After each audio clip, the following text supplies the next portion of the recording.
নবনির্বাচিত মার্কিন president Donald ট্রাম্পের অভিবাসন নীতির পরিবর্তন মুসলিম প্রধান দেশগুলো সহ বাংলাদেশি অভিবাসীদের জন্য নতুন সংকটের ইঙ্গিত দিচ্ছে। বিশেষ করে মুসলমানদের যুক্তরাষ্ট্রে প্রবেশে নিষেধাজ্ঞার সম্ভাবনা নিয়ে উদ্বেগ বাড়ছে। এমন পরিস্থিতিতে প্রশ্ন উঠেছে, তবে কি এবার যুক্তরাষ্ট্রে মুসলিমদের প্রবেশেও নিষেধাজ্ঞা আসছে?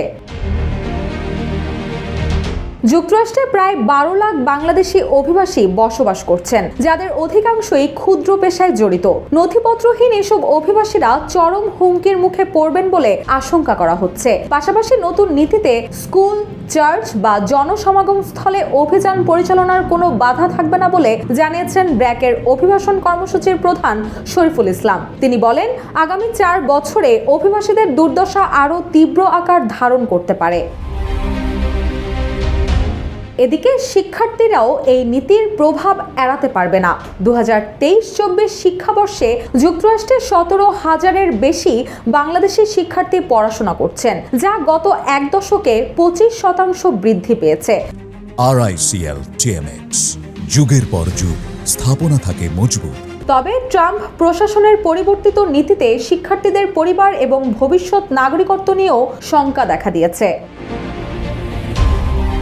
সাবেক রাষ্ট্রদূত হুমায়ুন কবির বলেন, স্টুডেন্ট ভিসায় যাওয়া শিক্ষার্থীদের পরিবারের সদস্যরা ভিজিট ভিসায় গেলে সেখানকার সন্তানরা জন্মসূত্রে নাগরিকত্বের সুযোগ পাবে না। শ্রমজীবী অভিবাসীদের ক্ষেত্রেও বড় ধরনের বিপর্যয়ের আশঙ্কা রয়েছে।